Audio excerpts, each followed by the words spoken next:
Book 5.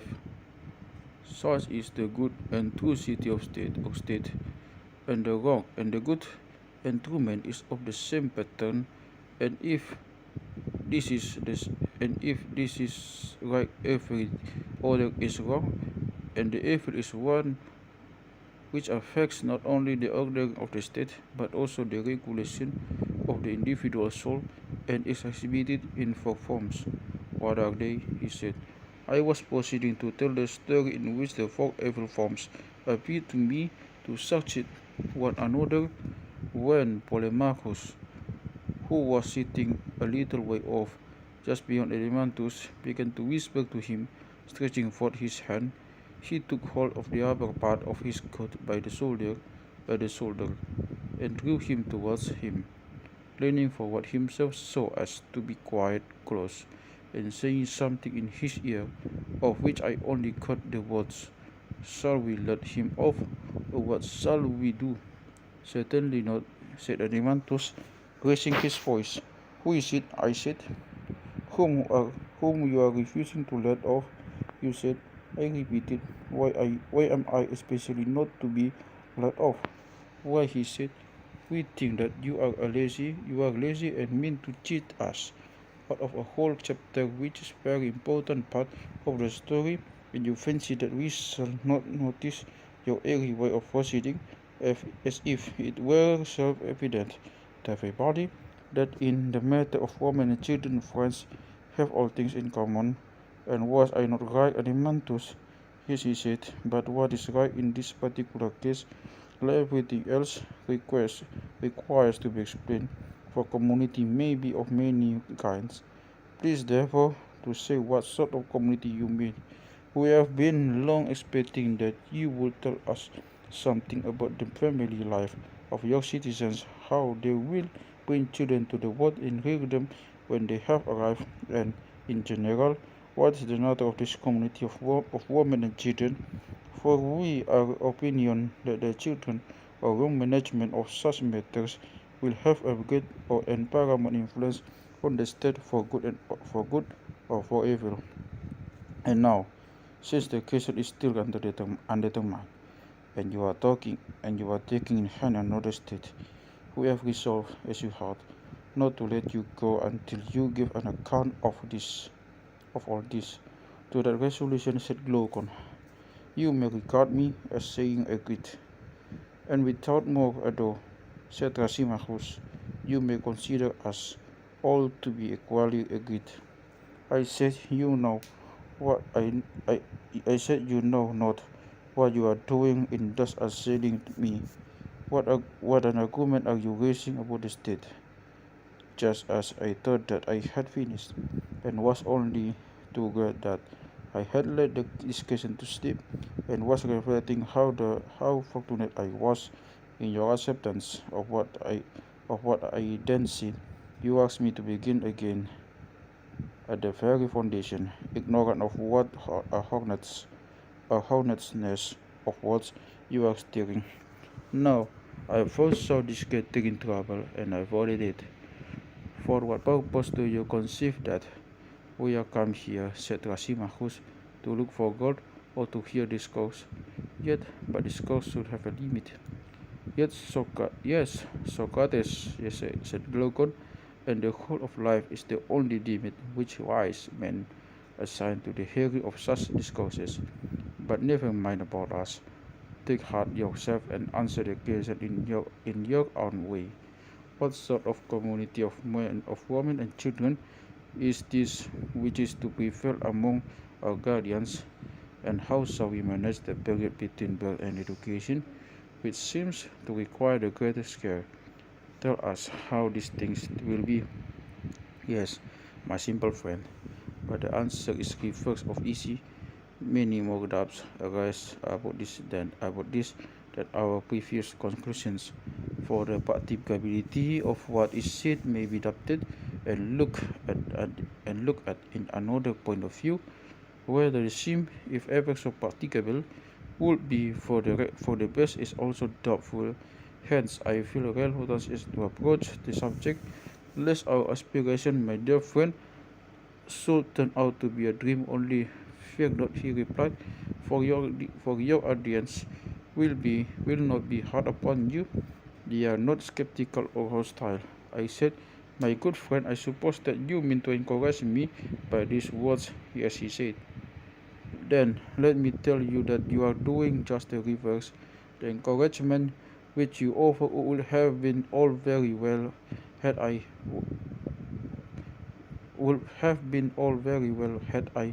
myself believed that I knew what I was talking about. To declare the truth about the matters of high interest which a man honors and loves among wise men who loves him, need occasion no fear of fathering in his mind, but to carry on an argument when you are yourself only a hesitating inquirer, which is my condition, is a dangerous and slippery thing, and the danger is not that I shall be laughed at, of which the fear would be childish, but that I shall miss the truth where I have most need to be sure of my footing, and drag my friends after me in my fall. And I pray Nemesis not to fish upon me the words which I am going to utter, for I do indeed believe that to be an involuntary homicide is a less crime than to be a deceiver about beauty or goodness or justice in the matter of laws. And that is a risk which I would rather run among enemies than among friends, and therefore you do well to encourage me. Glaucon laughed and said, well then, Socrates, in case you and your argument do us any serious injury, you shall be acquitted beforehand of the homicide, and shall not be held to be a deceiver. Take courage then and speak. Take courage then and speak. Well, I said, the law says that when a man is acquitted, he is free from guilt, and what holds at law may hold in argument. Then why should you mind? Well, I replied, I suppose that I must retract my steps and say what I perhaps ought to have said before in the proper place. The part of the man has been played out, and now properly enough comes to the turn of the woman. Of them I will proceed to speak, and the more readily since I am invited to you. I am invited by you, for men born and educated like our citizens.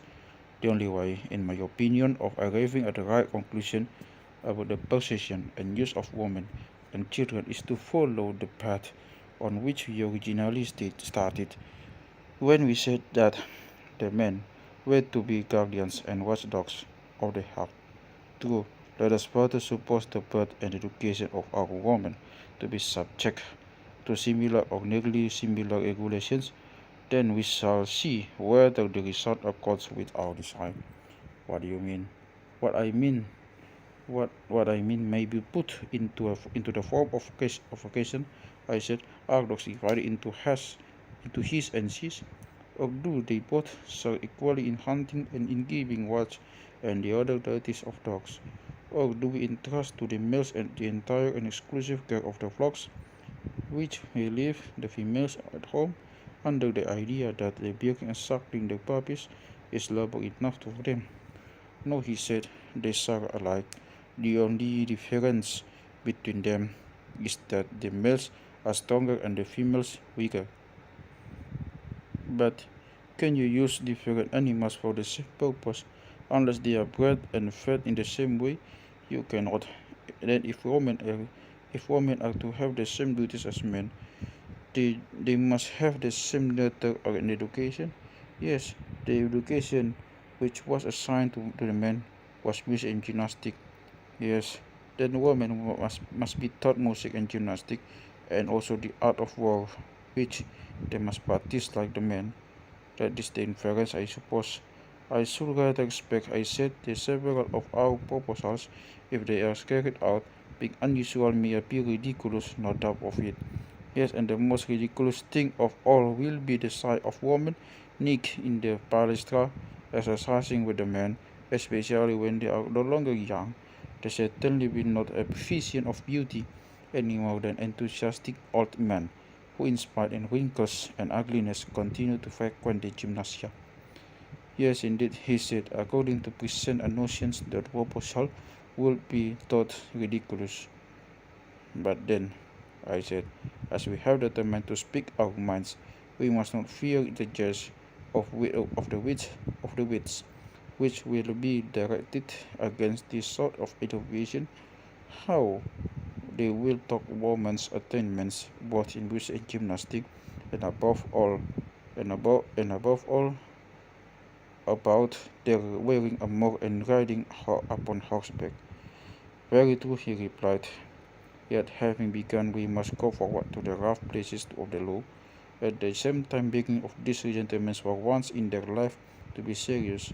Not long ago, as we shall remind them, the Hellenists were of the opinion, which is still generally received among the barbarians, that the sight of a naked man was ridiculous and improper, and when first the Cretans and then the Lacedaemonians introduced the custom, the wits of that day might equally have ridiculed the innovation, no doubt.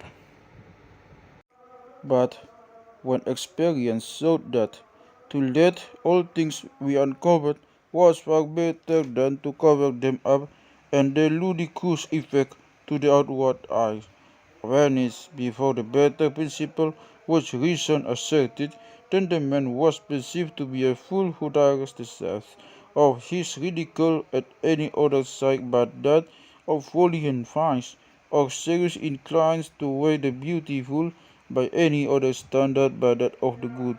Very true, he replied.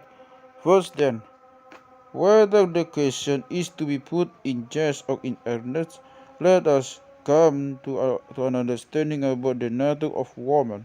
Is she capable of sharing either wholly or partially in the actions of men, or not at all? And is the art of war one of those arts in which he can or cannot share? That will be the best way of commencing the inquiry, and will probably lead to the fairest conclusion. That will be much the best way. Shall we take the other side first, and begin by arguing against concepts in this manner that Versailles' position will be undefended? Why not? He said. Then let us put a speech into the mouths of our opponents. They will say, Socrates and Glaucon, and no adversary need convict you, for you yourselves at the first foundation of the state admitted the principle that everybody was to do the one work suited to him or another. And certainly, if I am not mistaken, such an admission was made by us. And do not the natures of men and women differ very much indeed? And we shall reply, of course they do. Then we shall be asked, whether the tasks assigned to men and to women should not be different, such as agreeable to their different natures. Certainly they should, though. Certainly they should. If so, have you not fallen into a serious inconsistency in saying that man and woman, whose natures are so entirely different, ought to perform the same actions? What defense will you make for us, my good sir, against any one who offers these objections? That is not an easy question to answer when asked suddenly, and I shall, and I do beg of you, to draw out the case on our side. These are the objections, Glaucon, and there are many others of a like kind, which I foresaw long ago. They made me afraid of and reluctant to take in hand any law about the possession and nurture of women and children. But Zeus, he said, the problem to be solved is anything but easy. Why, yes, I said, but the fact is that when a man is out of his depth, whether he has fallen into a little swimming bath or into mid-ocean, he has to swim all the same. Very true. And must not we swim and try to reach the shore? We will hope that against David or some other miraculous help may save us. I suppose so, he said. Well then, let us see if any way of escape can be found. We acknowledge, did we not, the different nature. The different natures ought to have different pursuits and that men's and women's natures are different. And now, what are we saying? That different natures ought to have the same pursuits? That is the inconsistency which is charged upon us. Precisely. Very good, very Glaucon, I said. Glorious is the power of the art of contradiction. Why do you say so? Because I think that many a man falls into the practice against his will. When he thinks that he is reasoning, he is really disputing just because he cannot divide, and so now that of which he is speaking, and he will pursue a merely verbal opposition in the spirit of contention and of real discussion. Yet he replied, such is very often the case, but that but what has to do but what has that to do with us and our argument? A good deal, for there is certainly a danger of getting unintentionally into a verbal position. In what way? Why we valiantly and pugnaciously insist upon the verbal truth, the different natures ought to have different pursuits, but we never considered that all at, but we never considered all was the meaning of sameness and of difference of nature, or why we distinguish them when we assign different pursuits to different natures and the same natures. Why no, he said, that was never considered by us. I said, suppose that by way of illustration we were to ask the question whether there is not an opposition in nature between madmen and hairy men, and if this is admitted by us, then if bald men are cobblers, we should forbid the hairy men to be cobblers, and conversely, that would be a jest, he said. Yes, I said a jest, and why? Because we never meant when he constructed the state that the opposition of nature should extend to every difference, but only to those differences which affected to the pursuit in which the individual is engaged. We should have agreed, for example, that a physician and one who is in mind a physician may be said to have the same nature. True, wherever the physician and the carpenter have different natures, certainly, and if I said the male and female sex appear to differ in their fitness for any art of pursuit, we should say that such pursuit of art ought to be assigned to one or the other of them.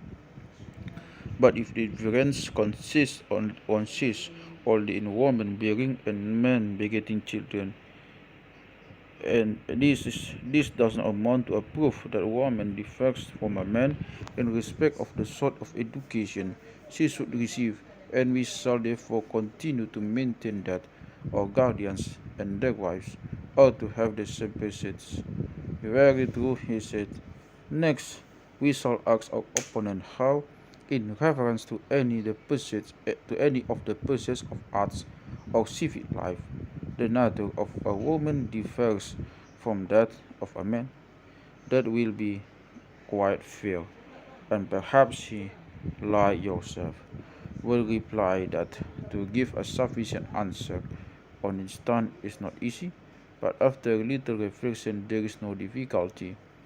Yes, perhaps. Such suppose then that we invite him to accompany us in the argument, and then we may hope to show him that there is nothing peculiar in the constitution of women which would affect them in the administration of the state. By all means, let us say to him, come now, and we will ask you a question. When you spoke of another gifted or not gifted in any respect, did you mean to say that one man will acquire a thing easily, another will with difficulty?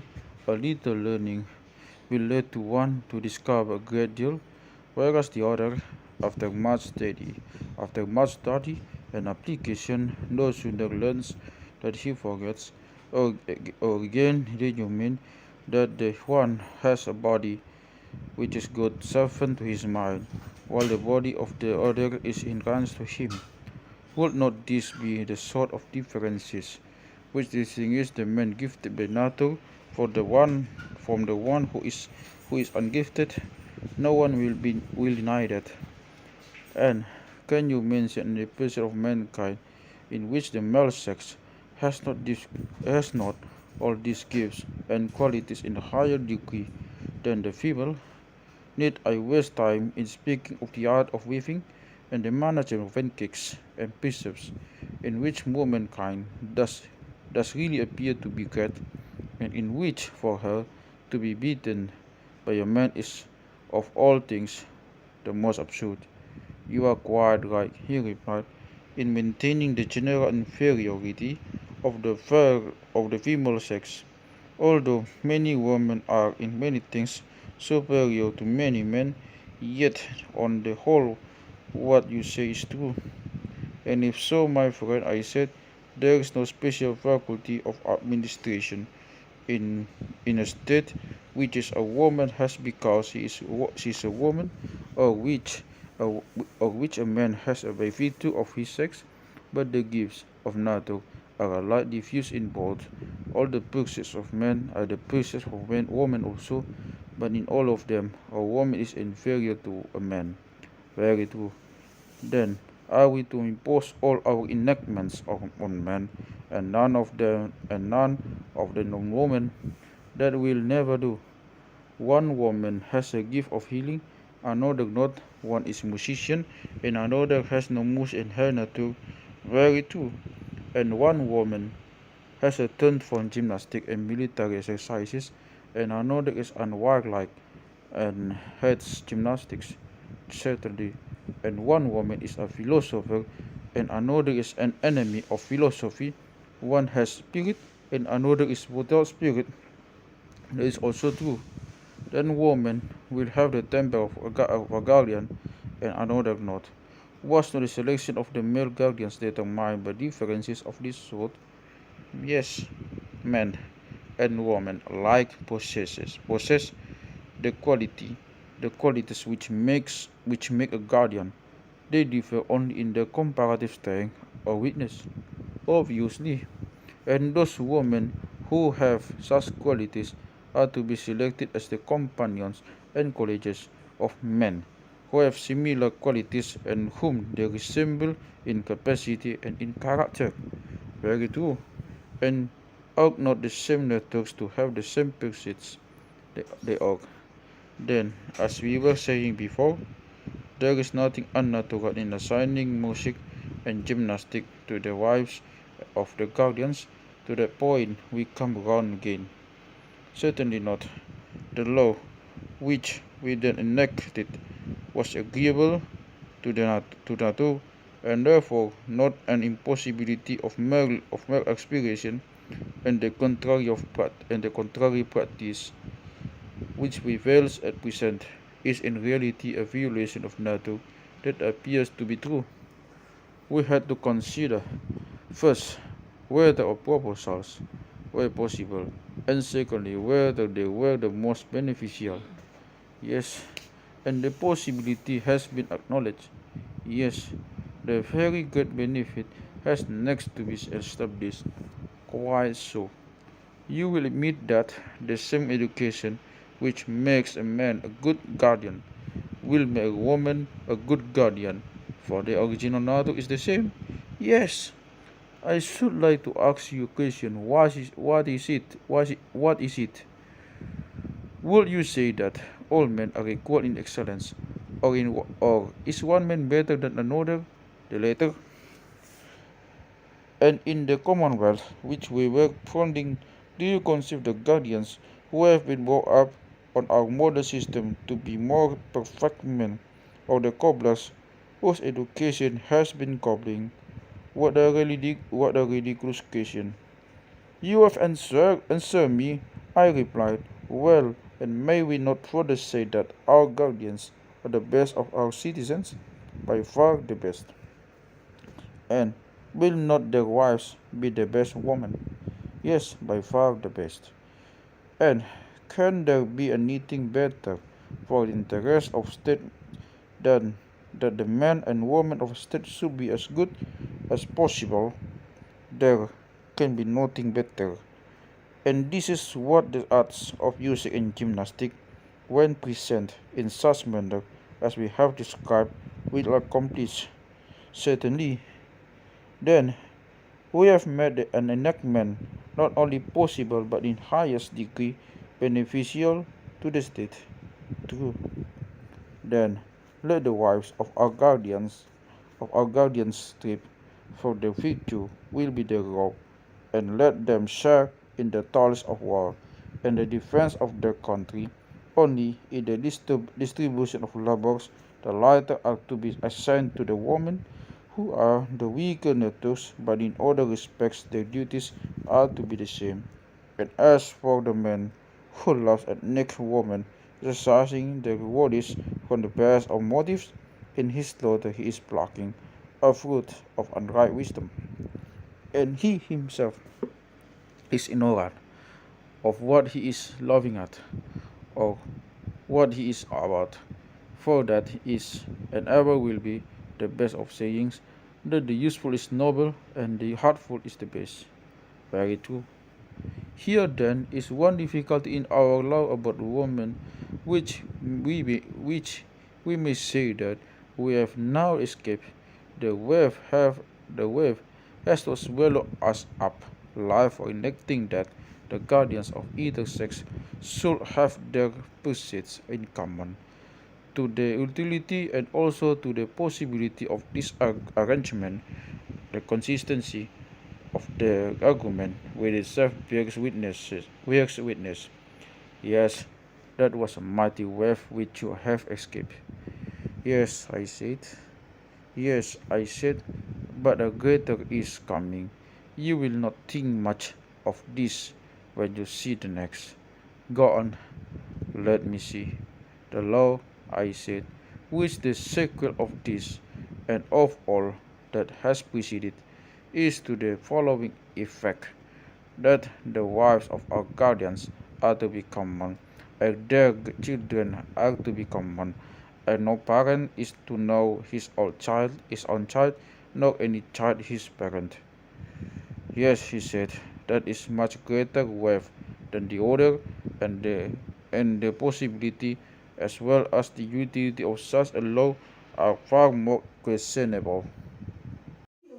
I do not think, I said, that there can be any dispute about the very great utility of having wives and children in common.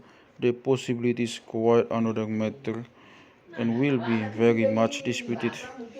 I think I think that a good many dis- I think that a good many doubts may be raised about both. You imply that the two questions must be combined, I replied. Now I meant that you should admit the utility, and in this way, as I thought, I should escape from one of them, and then there would be there, and then there would remain only the possibility, but that little attempt is detected, and therefore you will please to give a defense of both. Well, I said, I submit to my fate. Yet, grant me a little favor. Let me face my mind with the dream, as they dreamers are in the habit of fasting themselves when they are walking alone, for before they have discovered any means of effecting their wives, that is a matter which never troubles them. They would rather not tire themselves by thinking about possibilities, by assuming that what they desire is already granted to them. They proceed with their plan, and they like in detailing what they meant to do when when the wish has come true. That is a way, that is a way which they have of not doing much good to a capacity which was never good for much. Now I myself am beginning to lose heart, and I should like, with your permission, to pass over the question of possibility at present. Assuming therefore the possibility of the proposal, I shall now proceed to inquire how the rulers will carry out these arrangements, and I shall demonstrate that our plan, if executed, will be of the greatest benefit to the state and to the guardians. First of all, then, if you have no objection, I will endeavor with your help to consider the advantages of the measure and hereafter the question of possibility. I have no objection, proceed.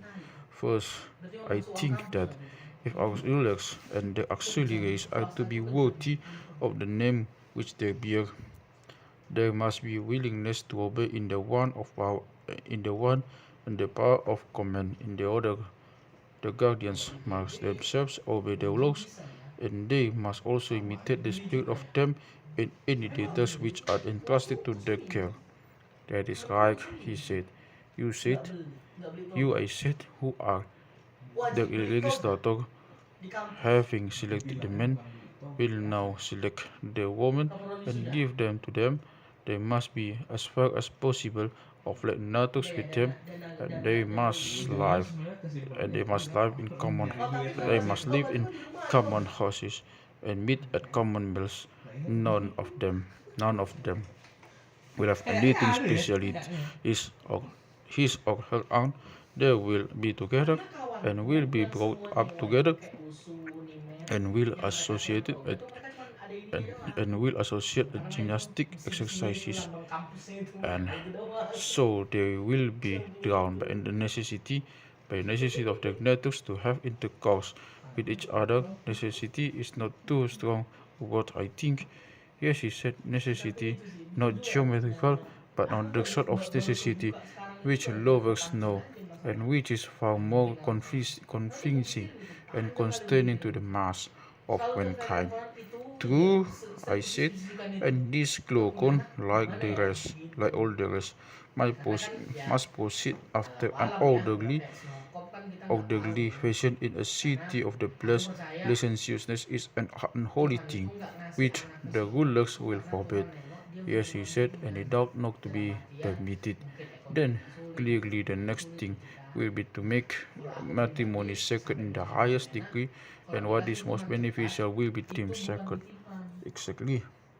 And how can marriage be made most beneficial?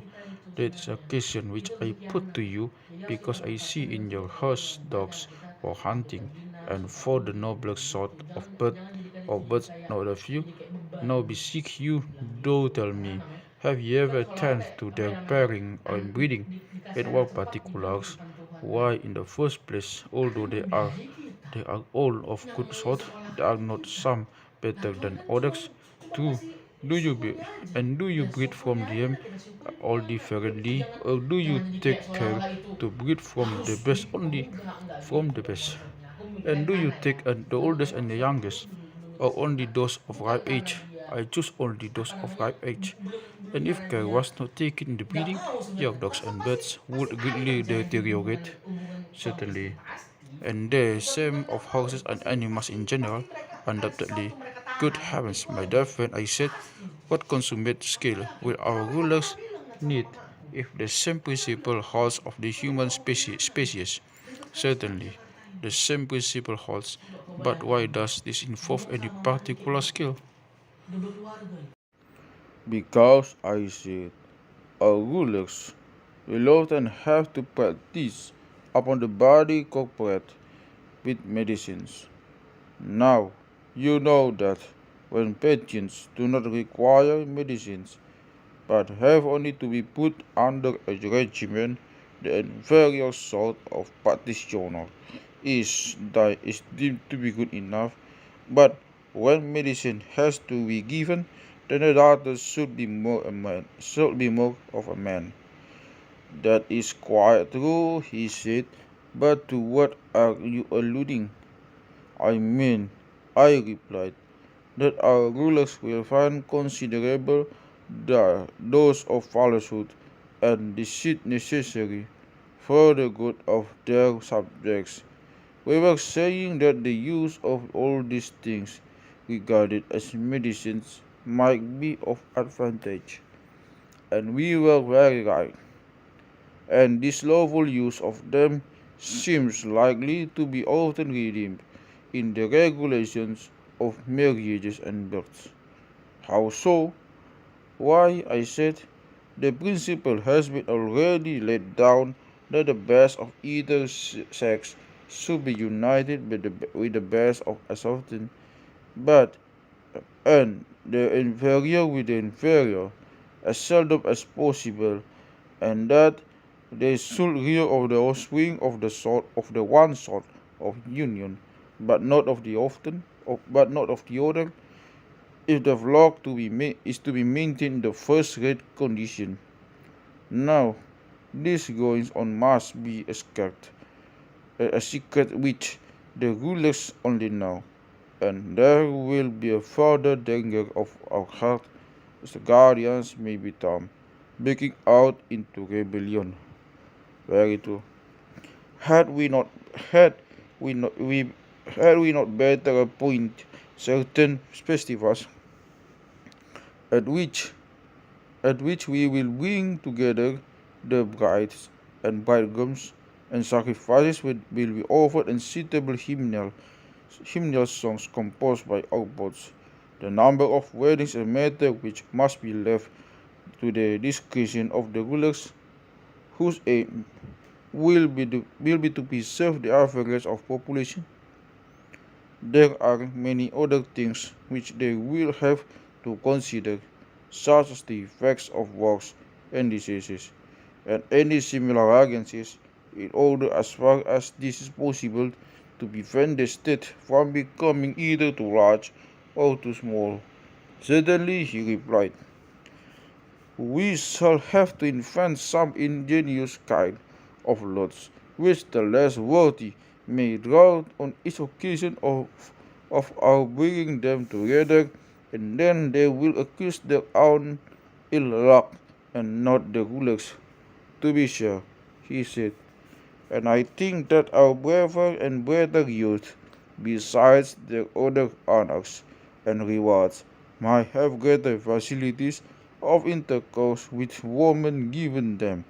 Their bravery, their bravery will be a reason, and such fathers ought to have as many sons as possible. True, and the proper officers, whether male or female or both, for officers are to be held by women as well as by men. Yes, the proper officers will take the offspring of the good parents to the pen of fault, and there they will deposit them with certain nurses who dwell in a separate quarter. But the offspring of the inferior or of the better, when they chance to be deformed, will be put away in some mysterious unknown place as they should be. Yes, he said, that must be done if the breed of the guardians is to be kept pure. They will provide for the latter and will bring the mothers to the fold when they are full of milk, taking the greater possible care that the mother recognizes her own child, and other wet nurses may be engaged if more are required.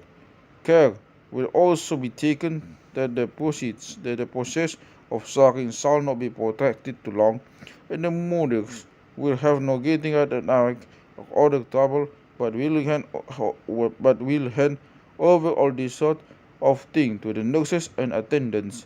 You suppose the wives of our guardians to have a fine easy time of it when they are having children. Why, said I, and so they ought. Proceed. Let us proceed. However, proceed with our sim. We were saying that the parents should be in the prime of life. Very true. And what is the prime of life? May not be defined as a period of our 20 years in a woman's life and 30 in a man's. Which years do you mean to include? A woman, I said, at 20 years of man of age may begin to their to bear children to the state and continue to bear them until 40. A man may be a man may begin at 5 and 20, when he has passed the point at which the pulse of life beats quickest, and will continue to beget children until he be 55. Certainly, he said, both in men and women those years are the prime of physical as well as of intellectual vigor. Anyone above or below the prescribed ages who takes part in the public hymnals shall be said to have done an unholy and unrighteous thing, the child of which he is the father, if it steals into life, will have been conceived under auspices very unlike the sacrifices and prayers which at each hymnal priestess and priest and the whole city will offer, that the new generation may be better and most useful than their good and useful parents, whereas his children will be offspring of darkness and strangers' lust. Very true, he replied, and the same law we apply to any one of those within the prescribed age, who forms a connection with a woman, with any woman in the prime of life, without the sanction of the rulers, whom we shall say that he is raising up a bastard to the state, unsanctified and unconsecrated. Very true, he replied. This applies, however, only to those who are within the specified age. After that, we allow them to reign at will, except that a man may not marry his daughter, or his daughter's daughter, or his mother, or his mother's mother, and women, on the other hand, are prohibited from marrying their sons or fathers, or sons' son, or father's father, and so on in either direction, and we grant all this, accompanying the permission with three orders to prevent any embryo which may come into being from seeing light, and if any falls away to the birth, the parents must understand that the offspring of such a union cannot be maintained and arranged accordingly. That also, he said, is a reasonable proposition. But how will they know who are fathers and daughters and so on? They will never know. They, the way will be this. Dating from the day on the hymeneal, the bridegroom who was the married will call all the male children who are born in the 7th and 10th month afterwards his sons, and the female children his daughters, and they will call him father, and he will call the children his grandchildren, and they will call the elder generation grandfathers and grandmothers. All who were begotten at the time when their fathers and mothers came together will be called their brothers and sisters, and this, as I was saying, will be forbidden to intermarry.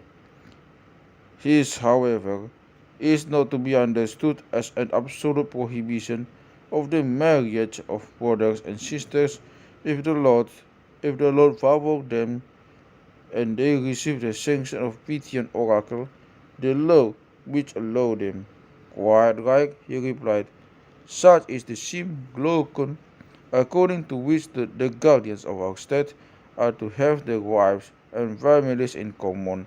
And now you will have the argument, so that this community is consistent with the rest of our polity, and also that nothing can be better. Would you not? Yes, certainly. Shall we try to find a common basis by asking of ourselves what ought to be the chief aim of the legislator in making laws and in the organization of a state? What is the greatest good and what's the greatest evil? And then consider whether your previous description is the step of the good and all the evil. By all means. Can there be any greater evil than discord and destruction and plurality where unity ought to reign, and any greater good than bond of unity? There cannot. And there is unity when there is community of pleasures and pain, where all the citizens are glad or give on the same occasions of joy and sorrow, not doubt. Yes, and where there is no common but only private feeling, a state is disorganized.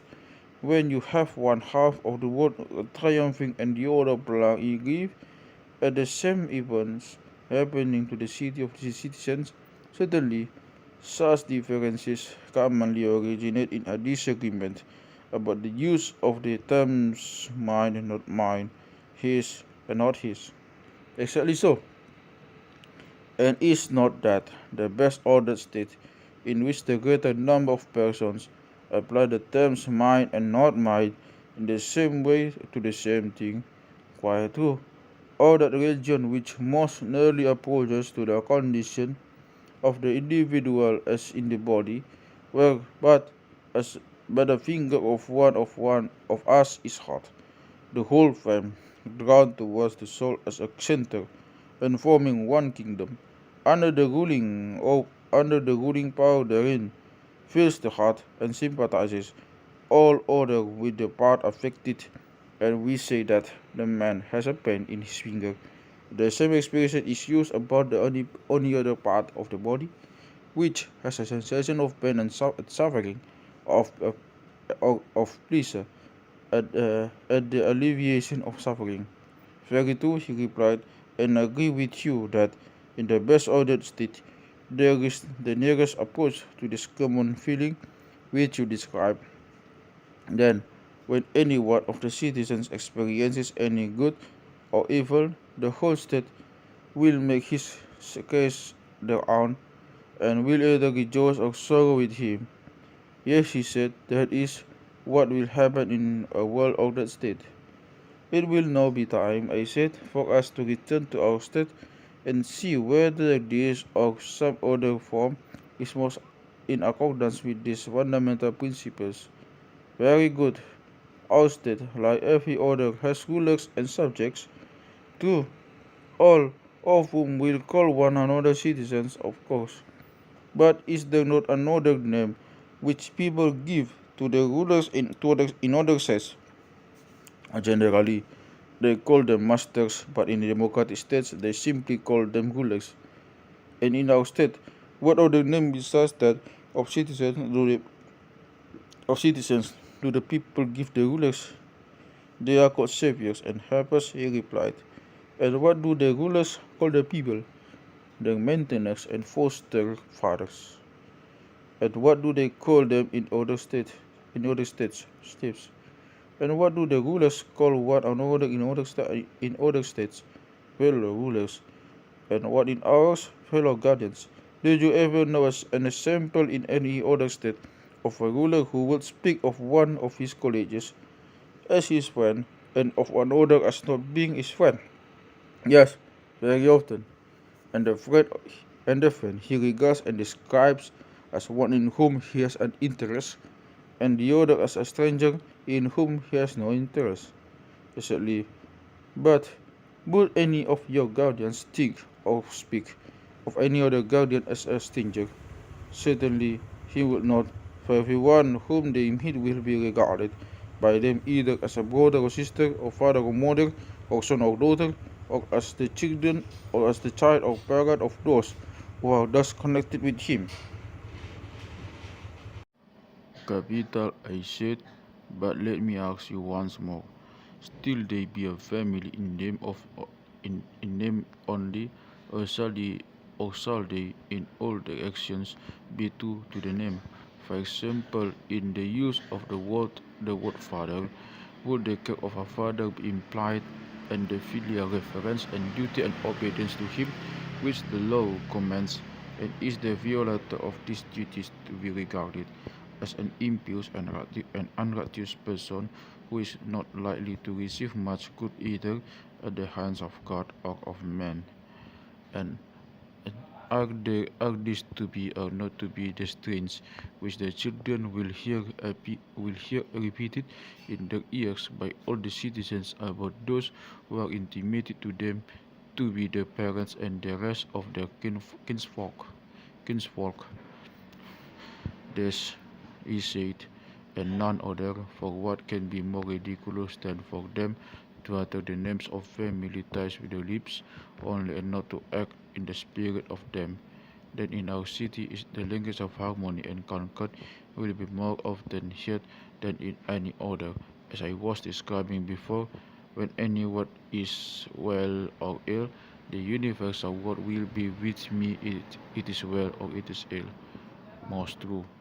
And I agree to this mode of thinking and speaking, where we're not saying that they will have their pleasures and pains in common. Yes, and so they will. And they will have a common interest in the same thing, which they will like call my own, and having this common interest, they will have a common feeling of pleasure and pain, yes, far more so than in the other states. And the reason of this, over and above the general constitution of the state, will be will be that the guardians will have a community of women and children that will be the chief reason. And this unity of feeling we admitted to be the greatest world good, as was implied in our own comparison of a well-ordered state to the relation of the body and their members when affected by pleasure or pain, that we acknowledge and very rightly. Then the community of wives and children among our citizens is clearly the source of the greatest good to the state, certainly, and this agrees with the other principle which we were affirming, that the guardians were not to have houses or lands or any other property. Their pay was to be their food, which they were to receive from the other citizens, and they were to have no private expenses, for we intended them to preserve their true character of guardians. Right? He replied. Both the community of property and the community of families, as I am saying, stand to make them more truly guardians. They will not tear the city in pieces by differing about mine and not mine, each man dragging any acquisition which he has made to a separate house, into a separate house of his own, where he has a separate wife, and children, and private pleasures and pains. But all will be affected as far as may be the same pleasures and pains, because they are of all one opinion about what is near and dear to them, and therefore they all tend towards a common end. Certainly, he replied. And as they have nothing but their persons, which they can call their own, sins and complaints will have no existence among them, they will be delivered from all those quarrels, of which money or children or relations are the occasion. Of course they will. Neither they neither will trials for assault or insult ever be likely to occur among them, for that equals should defend themselves against equals. We shall maintain to be honorable and right. We shall make the protection of the person a matter of necessity. That is good, he said. Yes, and there is a further good in the law, which that if a man has a quarrel with another, he will satisfy his resentment then, there and therefore, and not proceed to more dangerous lengths. Certainly, to the elders shall be assigned the duty of ruling and chastening the younger. Certainly, nor can be a doubt that the younger will not strike or do any other violence to an elder unless the magistrates command him, nor will he strike him in any way, for there are two guardians, same and fear, mighty to prevent him, same which makes men refrain from laying hands on those who are to them in the relation of parents, fear that the injured one will be succored by the others who are his brothers, sons, and fathers. That is true, he replied, that in every way the laws will help the citizens to keep the peace with one another. Yes, there will be no want of peace. And as the guardians will never quarrel among themselves, there will be no danger of the rest of the city being divided either against them or against one another. None whatever. I hardly like I hardly like even to mention the little meannesses of which they will be rid, for they are beneath notice, such for example as the flattery of the rich by the poor, and all the pains and pangs which men experience in bringing up a family, and in funding money to buy necessaries for the household, borrowing and repudiating, getting how they can, and giving the money into the hands of women and slaves to keep the many evils of so many kinds, which people serve in this way are mean enough and of use enough and not worth speaking of. Yes, he said, a man has no need of eyes in order to perceive that, and from all these evils they will be delivered, and their life will be blessed, as the life of Olympic victors, and yet more blessed. How so? The Olympic, the Olympic victor, I said, is deemed happy in receiving a part only in the of the blessedness which is secure to our citizens, who have won a more glorious victory and have a more complete maintenance, the public cost. For the victory which they have won is the salvation of the whole state, and the crown with which they and their children are crowned is the fullness of all that life needs. They receive rewards from the hands of their victory, which while living and after death have an honorable burial. Yes, he said, and glorious in what they are. Do you remember I said how in the course of the previous discussion someone who shall be nameless accused us of making our guardians unhappy?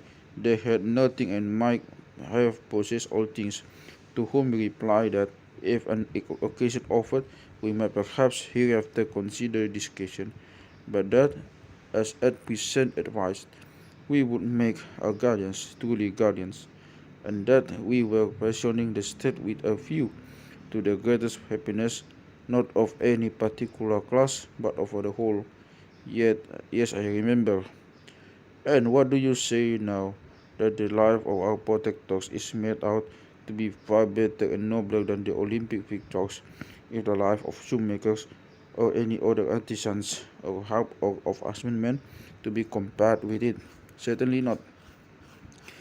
At the same time, I ought here to repeat with what I have said elsewhere, that if any of our guardians sultry to be happy in such a manner that he will cease to be our guardian, and is not content with this safe and harmonious life, which, in our judgment, is of all lives the best, but infatuated by some youthful conceit of happiness, which gets up into his head, shall seek to appropriate the whole state to himself, then he will have to learn how wisely Hesiod spoke when he said, half is more than the whole. If he were to consult me, I should say him, stay where you are, and when you have the offer of such a life. You agree then, I said, that man and woman are to have a common way of life such as we have described common education, common children, and they are to watch over the citizens in common whether abiding in the city or going out to work. They are to keep watch together and to hunt together like dogs, and always in all things, as far as they are able, women are to share with the men, and in so doing they will do what is the best, and will not violate but preserve the natural relation of the sexes. I agree with you, he replied.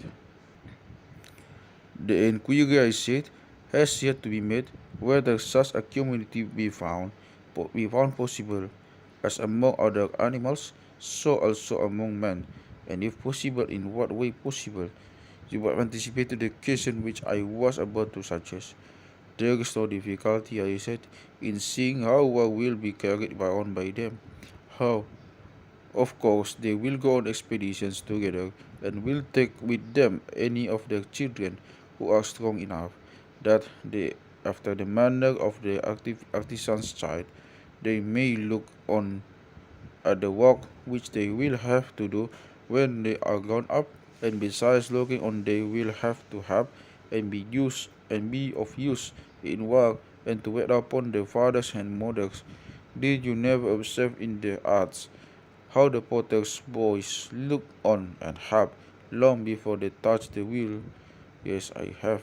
And some potters, being more careful in educating their children and giving them the opportunity of seeing and practicing their duties than our guardians will be. The idea is ridiculous, he said, There is also the effect on the parents with whom, as with other animals, the presence of their young ones will be the greatest incentive to follow. That is quite true, Socrates, and yet if they are defeated, which may often happen in war, how great the danger is. The children will be lost, as well as their parents, and the state will never recover. True, I said, but would you never allow them to run any risk? I am far from saying that.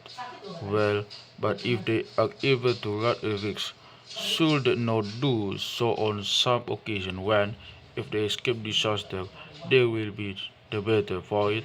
Clearly, whether the future soldiers do or do not see war in the days of their youth is a very important matter, for the sake of which some risk may fairly be incurred.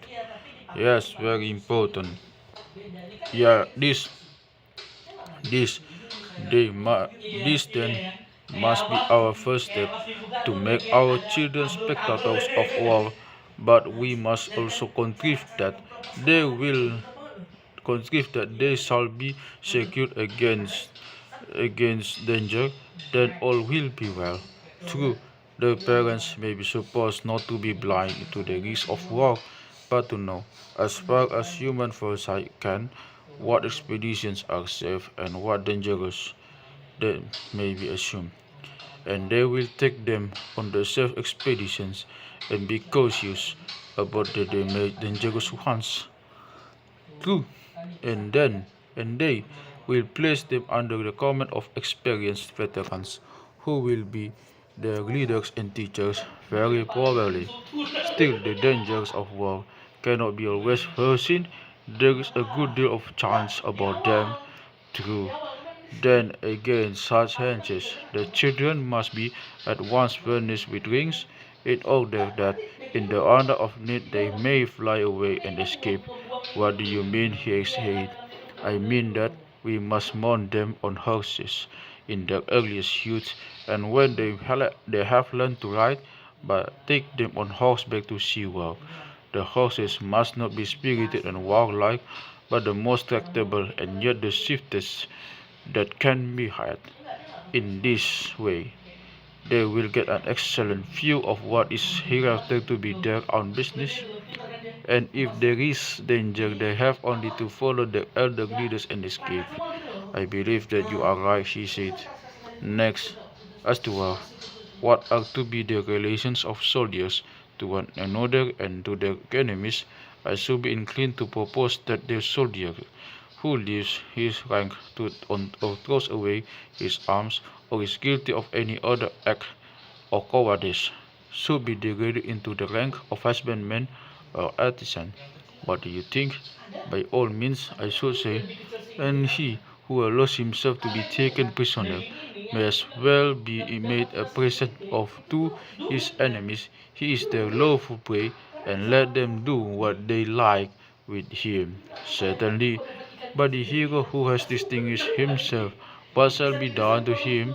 In the first place, he shall receive honor in the army from his youthful comrades. Every one of them in succession shall crown him. What do you say? I approve. And what do you say to his receiving the right hand of fellowship? To the two I agree. But you will hardly agree to my next proposal. What is your proposal? Then that he should kiss and be kissed by them. Most certainly, I should be disposed to go further and say, let no one whom he has a mind to kiss refuse to be kissed by him while the expedition lasts. So that if there be a lover in the army, whether his love be youth or maiden, he may be he may be more eager to win the prize of valor. Capital, I said. That the brave man is to have more wives than others has been already determined, and he is to have worse choices in such matters more than others, in order that he may have as many children as possible. Agreed. Again, there is another manner in which, according to Homer, brave youths should be honored, for he tells how Ajax, after he had distinguished himself in battle, was rewarded with long chains, which seems to be a compliment appropriate to a hero in the flower of his age, being not only a tribute of honor, but also a very strengthening thing. Most true, he said. Then, in this, I said, Homer shall be our teacher, and we too at sacrifices and on the like occasions, with honor, the brave according to the measure of their valor, whether men or women, with hymns and those other distinctions which we were mentioning also with sets of precedence and meets and full cups. And in honoring them, we shall be at the same time training them. That he replied is excellent. Yes, I said, and when a man dies glorious in war, shall we not say, in the first place, that he is of golden race? To be sure, nay, have we not have we not the authority of Hesiod for affirming that we for affirming that when they are dead, they are holy angels upon the earth, authors of good, affectors of evil, the guardians of speech gifted men. Yes, and we accept his authority. We must learn of the God how we are to order in the sepulchre of divine and higher personages, and what is to be the special distinction, and we must do as he bids, by all means, and in ages to come we will reverence them and kneel before their sepulchres as at the graves of heroes, and not only they, but any who are deemed preeminently good, whether they die from age or in any other way, shall be admitted to the same honors. That is very right, he said. Next, how shall our soldiers treat their enemies? What about this? And what respect do you mean? First of all, in regard to slavery, do you think it right that Hellenists should enslave Hellenic states, or allow others to enslave them if they can help? Should not the custom be to spare them, considering the danger which there is that the whole race may only they may one day fall under the yoke of the barbarians? To spare them is infinitely better than no Hellen should be owned by them as a slave. That is a rule which they will observe and advise the other Hellenists to observe. Certainly, he said, they will in this way be united against the barbarians and will keep the hands of one another. Next, as to the slain, or to the conquerors, I said, to take anything but their armor does not the practice of despoiling an enemy afford an excuse for not facing the battle? Cowards skulk about the dead, pretending that they are fulfilling a duty, and many an army before now has been lost from this love of plunder. Very true. And is there not illiberately an avarice in robbing a corpse, and also a degree of meanness and womanishness in making an enemy of the dead body, when the real enemy has blown away and left only his fighting gear behind him? Is not this rather like a dog who can get who cannot get at his assailant, quarreling with the stones which strike him instead? Very like a dog, he said, that we must abstain from spoiling the dead or hindering their burial. Yes, he replied, we most certainly must. Neither shall we offer up arms at the temples of God, least, or, least of all the arms of Hellenes, if we care to maintain good feeling with other Hellenists, and indeed we have reason to fear that the affair of spoils taken from kinsmen may be a pollution unless commended by the god himself. Very true. And again, as to the devastation of Hellenic territory or the burning of houses, what is to be the practice Might I have the pleasure, he said, of hearing up your opinion, but should be forbidden in my judgment. I will take the annual procedure and no more. Shall I tell you why? Why do? Why, you see, there is a difference in the names discord and war, and I imagine that there is also a difference in their natures.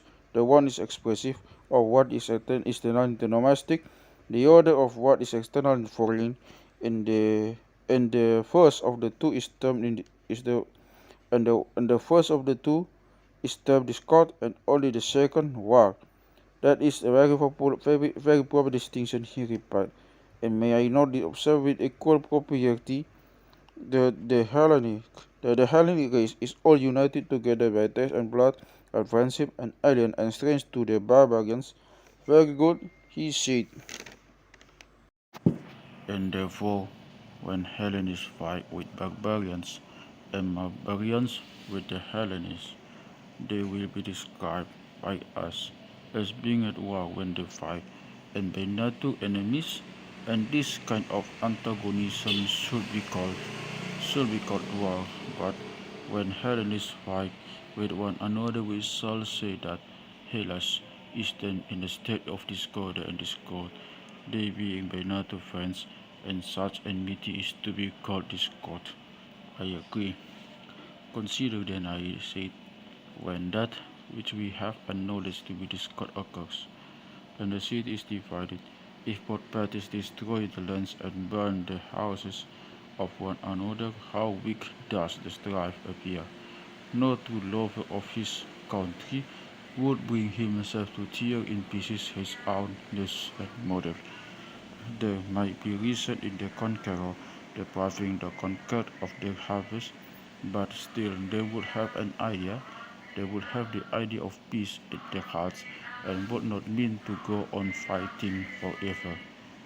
Yes, well, he said, that is better tempered than the other. And will the other and will not the city which you are founding be a Hellenic city? It ought to be, he replied. Then will not the citizens be good and civilized? Yes, very civilized.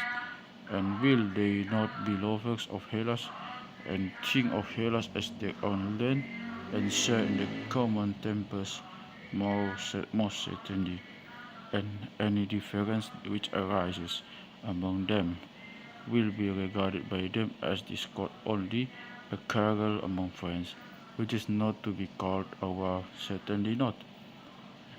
Then they will regard as those who intend some day to be reconciled. Certainly they will use a friendly correction, but will not enslave or destroy their opponents. They will be the correctors, not enemies, just so. And as they are Hellenists themselves, they will not devastate Hellas, nor will they burn houses, nor ever suppose that the whole population of the city, men, women, and children, are equally their enemies, for they know that the guilt of war is always confined to a few persons, and that the many are their friends. And for all these reasons why, then, and for all these reasons, they will be unwilling to waste their lands and raise their houses. The enmity to tell to them will only last until the many innocent sufferers will have compelled the guilty few to fight to give satisfaction. To give satisfaction, I agree, he said, that our citizens should thus deal the Hellenic enemies and with barbarians as the Hellenists now deal with one another.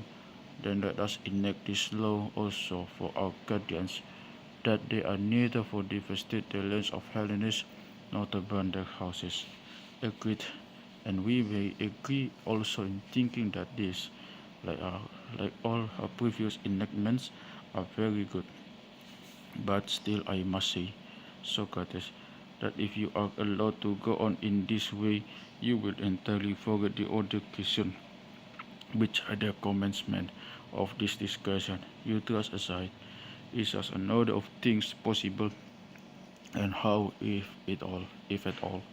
For I am quite ready to acknowledge that the plan which you propose, if only feasible, would do would do all sorts of good to the state.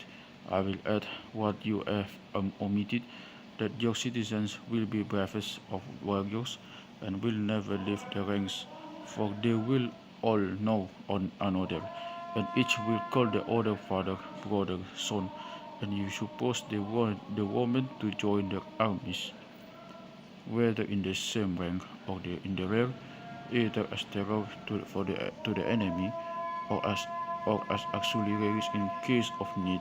I know that they will be absolutely invincible, and there are many domestic advantages which might also be mentioned and which I also fully acknowledge.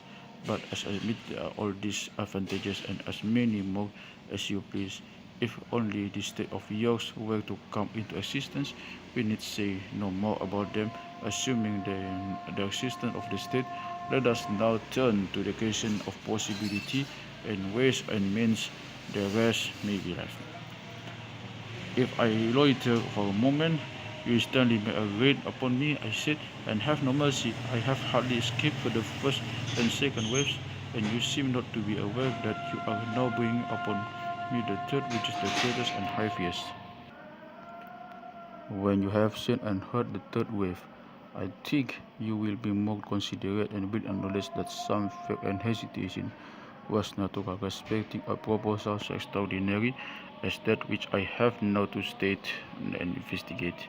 The more appeals of this sort which you make, he said, the more determined and are we that you shall tell us how such a state is possible. Speak out at once. Let me begin by reminding you that we found our way hither in the search after justice and injustice. True, he replied, but what of that? I was only going to ask whether, if we have discovered them, we are to require that the judgment should in nothing fail of absolute justice, or may we be satisfied with an approximation and the attainment in him of a higher degree of justice that is to be found in other men? The approximation will be enough. We were inquiring into the nature of absolute justice, and into the character of the perfectly just, and into injustice and the perfectly unjust, that we might have an ideal. We were to look at this in order that we might judge of our unhappiness and unhappiness according to the standard which they exhibited and in the degree in which we resembled them, but not with any view of showing that they could exist in fact. True, he said, would a painter be any the worse because, after having delineated with the consummate art an ideal of perfectly beautiful man, he was unable to show that any such man could ever have existed? He would be none the worse. Well, and were we not creating an ideal of perfect state to be true? And is our theory a worse theory because we are unable to prove the possibility of a city being ordered in the manner described? Surely, he replied.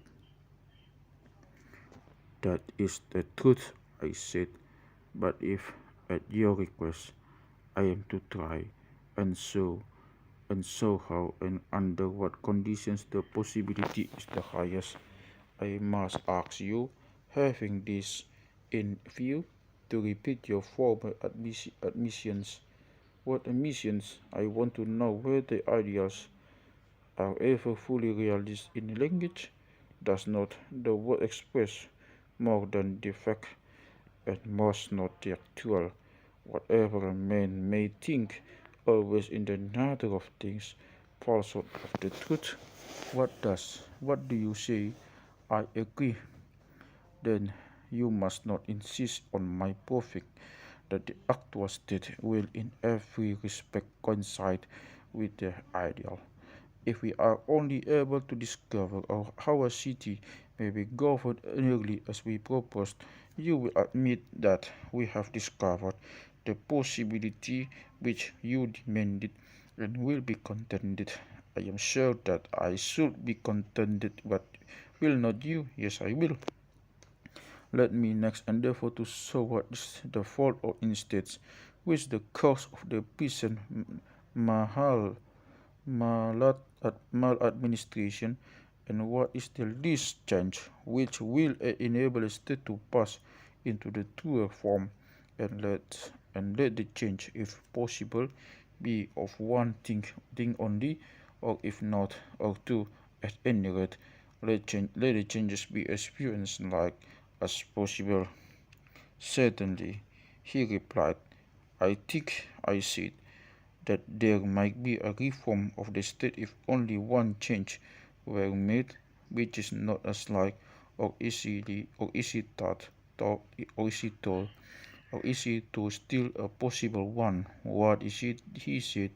Now then, I said, I go to meet that which I liken to the greatest of the waves, yet shall the word be spoken, even though the wave break and drown me in the laughter and dishonor. And do you mark my words? And do you mark my words? Proceed.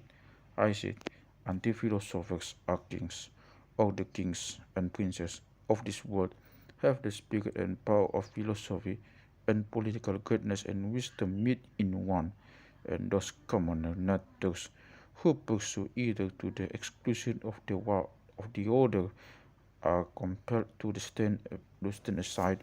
Cities will never have rest from their efforts, nor the human race, as I believe, and that only will this our state have a possibility of life, and behold the light of day. Such was the thought, my dear Glaucon, which I would fain have uttered if it had not seemed too extravagant.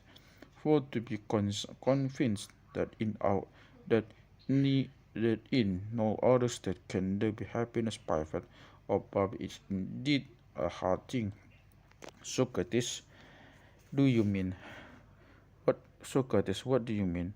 I would I would have you consider that the word which you have uttered is one, at, at which numerous persons, and very respectable persons too, in a figure pulling off the curse all in a moment, and seizing my weapon that comes to hand, will run at you might and main before before you know what before you know where you are, intending to do heaven knows that what, and if you don't prepare an answer and put yourself in motion, you will be backed by the fine weights and no mistake. You got me into the scrape, I said, and I asked what, and I was quite right. However, I will do all I can to get you out of it, but I can only give you good will and good advice, and perhaps I may be able to fit answers to get your question. I may be able to fit answers to your questions better than another. That is all. And now, having such an auxiliary, you must do your best to show the unbelievers that you are right. I ought to try, I said, since you offer me such invaluable assistance, and I think that if there is to be a chance of our escaping, we must explain to them how we mean when we say that philosophers are to rule in the state, that we shall be able to defend ourselves. There will be discovered to be some natures who are to study philosophy and to be leaders and to be leaders in the state, and others who are not born to be philosophers and are meant to be followers rather than leaders. Then now for definition, he said. Follow me, I said, and I hope that I may in some way or other be able to give you a satisfactory explanation. Proceed. I dare say that you remember, and therefore I need not remind you that the lover, if he is worthy of the name, ought to show his love not to some one part of that which he loves, but to the whole. I really do not understand, and therefore beg of you to assist my memory. Another person, I said, might fairly reply as you do, but a man of pleasure like yourself ought to know that all who are in the flower of youth do somehow or other raise a pang of emotion in a lover's breast, and are thought by him to be worthy of his affectionate regards. Is not this a way which you have with the fair one has a snub nose, and you praise his charming face? The hook nose of another has, you say, a royal look, while he, who is neither snub nor hook, has the grace of regularity. The deficits in manly, the fair are children of the gods, and as to the sweet ornipil, as they are called, what is the very name but the inventions of lover, who talks in diminutives, and is not averse to paleness if appearing on the cheek of youth. In a word, there is no excuse which you will not make, and nothing which you will not say, in order not to lose a single flower that blooms in the springtime of youth. If you make me an authority in matters of love for the sake of the argument, I assent. And what do you say of the law of lovers of wine? Do you not see them doing the same? They are glad of any pretext of drinking and wine. Very good. And the same is true of ambitious men. If they cannot command an army, they are willing to command a file, and if they cannot be honored by really great and important persons, they are glad to be honored by lesser and meaner people, but honor of some kind they must have. Exactly. Once more, let me ask. Does he who desires any class of goods desire the whole class of a party? The whole. And maybe not say of the philosopher that he is a lover, not of a part of wisdom only, but of the whole, yes, of the whole. And he who dislikes learning, especially in youth, when he has no power of judging what is good and what is not, such an one, we maintain not to be the philosopher, not to be a philosopher, a lover of knowledge, just as he who refuses his food is not hungry, and may be said to have appetite, and not a good one. Very true, he said. Whereas he who has a taste for every sort of knowledge, and who is curious to learn, and is never satisfied, may be justly termed a philosopher. Am I not right? Plato said, if curiosity makes a philosopher, you will find many a strange being will be a strange being will have a title to the name. Although lovers of science may have a delight in learning, but must therefore be included. Musical amateurs, too, are a folk strangely out of place among philosophers, for they are the last persons in the world who will come to anything like a philosophical discussion if they could help, while they run about the Dionysiac festivals, as if they had let out their ears to hear every chorus, whether the performance is in town or country. That makes no difference. They are there. Now, are we to maintain that all this and any who have similar tastes, as well as the professors of quite minor arts, are philosophers? Certainly not, I replied. They are only an imitation. He said, who then are the true philosophers? Those, I said, who are lovers of the vision of truth. That is also good, he said, but I should like to know what you mean. To another I replied, I might have a difficulty in explaining, but I am sure that you will admit a proposition which I am about to make. What is the proposition? That since beauty is the opposite of ugliness, there are two. Certainly. And inasmuch as there are two, each of them is one, two again, and of just and unjust, good and evil, and of every other class. The same remark those taken singly each of them is one, but from the various combinations of them, with actions and things, and with one another, they are seen in all sorts of lights and appear many very true. And this is the distinction which I draw between the sight-loving, art-loving, practical class and those of whom I am speaking, and who are alone worthy of the name of philosophers. How do you distinguish them? He said.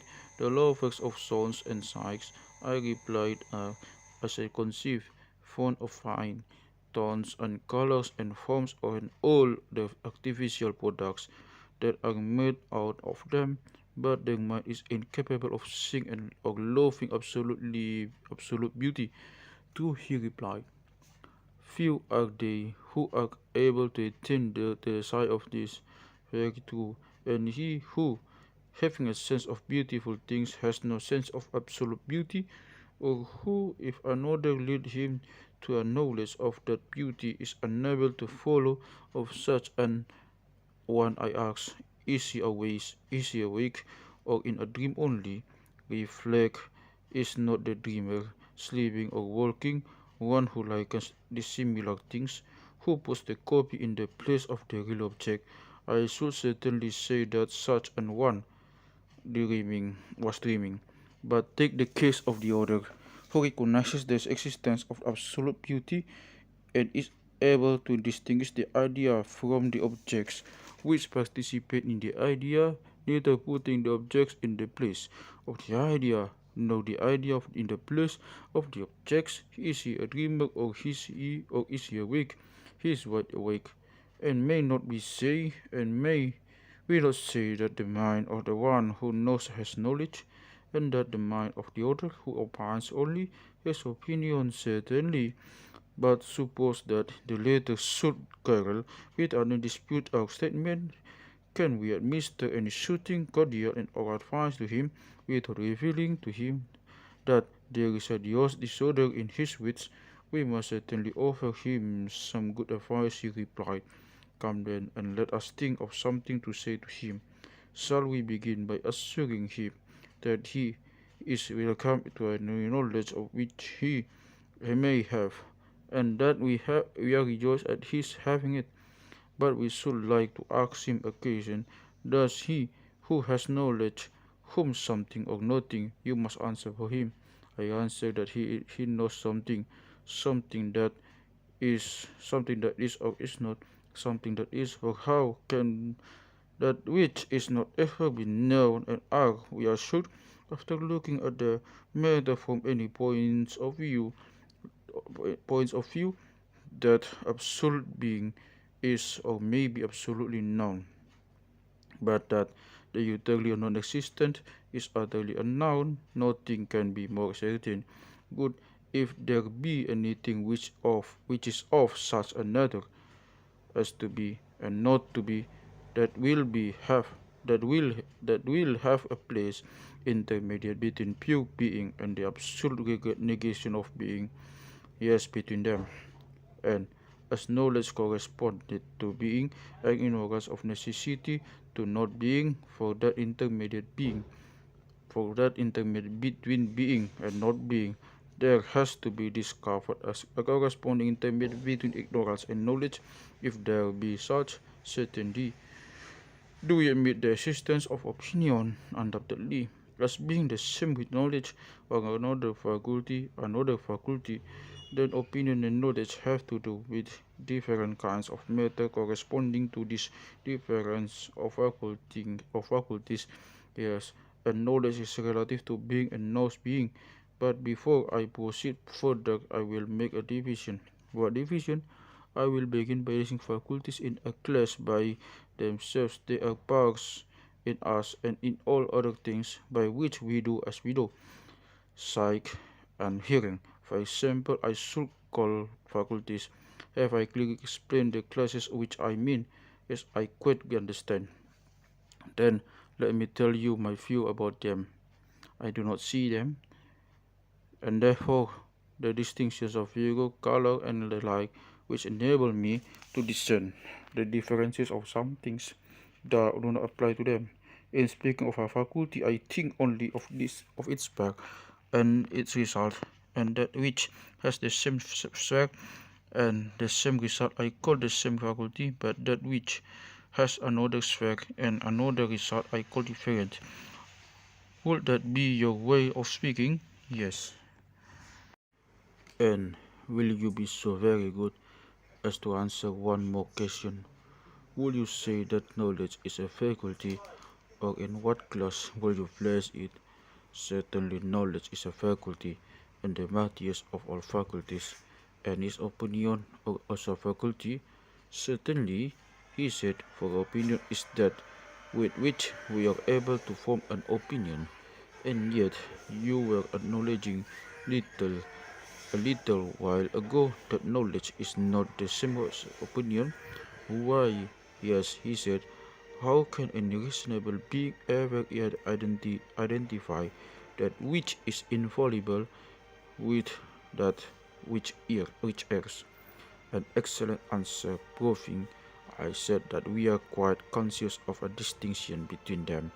Yes, then knowledge and opinion, having distinct powers, have also distinct spheres of subject matters. That is certain. Being is the sphere of subject matter of a knowledge. Being is the sphere of subject matter of knowledge, and knowledge is to know the nature of being. Yes, an opinion is to have an opinion. Yes, do we know what we opine? Or is the subject matter of opinion the same as the subject matter of knowledge? Yeah, nay, he replied, that has been already disproven. If difference in faculty implies difference in the sphere of subject matter, and if, as we were saying, opinion and knowledge are distinct faculties, then the sphere of knowledge and of opinion cannot be the same. Then if being is the subject matter of knowledge, something else must be the subject matter of opinion. Yes, something else. Well then, is not being the subject matter of opinion, or rather, how can there be an opinion at all about non-being? Reflect. When a man has an opinion, has he not an opinion about something? Can he have an opinion which is an opinion about nothing? Impossible. He who has he who has an opinion has an he who has an opinion about some one thing. Yes, and not being is one, and not being is not one thing, but properly speaking, nothing. True, of not being, ignorance was assumed to be the necessary correlative of being knowledge. True, he said, then opinion is not concerned either with being or with not being, not with either, and can therefore neither be ignorance or no knowledge. That seems to be true, but is opinion to be sought without and beyond either of them, but in a greater clearness than knowledge, or in a greater darkness than ignorance? I am in neither. Then I suppose that opinion appears to you to be darker than knowledge, but lighter than ignorance, both and in no small degree, and also to be within and between them. Yes, then would you infer that opinion is intermediate? No question.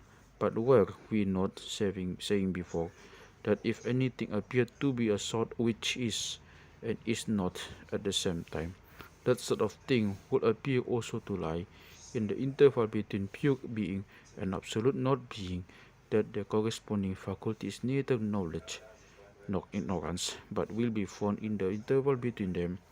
True, and is that interval then, and in that interval there has not been discovered something which we call opinion? There has. Then, when remains to be discovered is the object which partakes equally of the nature of being and not being, and cannot rightly be termed either pure and simple. This unknown term, when discovered, we may truly call the subject of opinion, and assign each to their proper faculty, the extremes to the faculties of the extremes, and the means to the faculty of the means. True. This being premise, I would ask the gentleman who is of opinion that there is no absolute or unchangeable idea of beauty, in whose opinion the beautiful is the manifold. He, I see, your lover of beautiful sights, who cannot bear to be told that the beautiful is one, and the just is one, or that anything is one. To him I would appeal, saying, will you be so very kind, sir, as to tell us whether of all these beautiful things, and there is one which will be which will not be found ugly, or of the just which will not be found unjust, or of the unholy which will not also be unholy? No, he replied, the beautiful will in some point of view be found ugly, and their same and the same is true of the rest. And may not the many which are doubles be also halves doubles, that is, of one thing and halves of another, quite two, and things great and small, heavy and light, as they are termed, will not be denoted by this or by this any more than the opposite names. True, both these and opposite names will always attach to all of them, and can any one of those many things, which are called by particular names, be said to be this rather than not to be this? That not to be this, he replied. They are like the punning riddles which are asked at feast, or the children's puzzle about the elder I mean at the bed, with what he hit him as they said in the puzzle, and upon what the bat was sitting. The individual objects of which I am speaking are also a riddle, and have a double sense. Nor can you fix them in your mind, either as being or not being, or both or neither. Then what will you do with them? I said. Can they have a better place than between being and not being, while they are clearly not in greater darkness or negation than not being, or more full of life and existence than being? That is quite true, he said. Thus, thus then we seem to have discovered that the many ideas which the multitude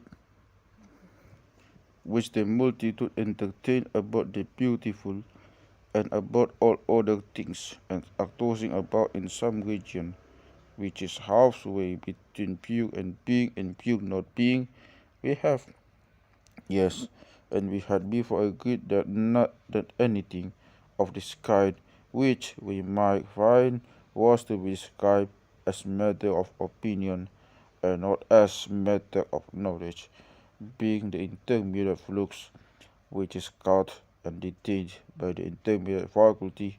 Quite true. Then those who see the many beautiful, and who yet neither see absolute beauty, nor can follow any guide who points the way thither, who see the many just and not absolute justice, not like such persons may be said to have opinion, but not knowledge, that is certain. But those who see the absolute and eternal and immutable may be said to know and not to have opinion only. Neither can that be denied. The one love and embrace the subjects of knowledge, the other those of opinion. The latter are the same, as I dare say you will remember, who listen to sweet sounds and gaze upon fair colors, but will not tolerate the existence of absolute beauty. Yes, I remember. Shall we then be guilty of any impropriety in calling them lovers of opinion rather than lovers of wisdom? And will they be very angry with us for thus describing them? I shall tell them not to be angry.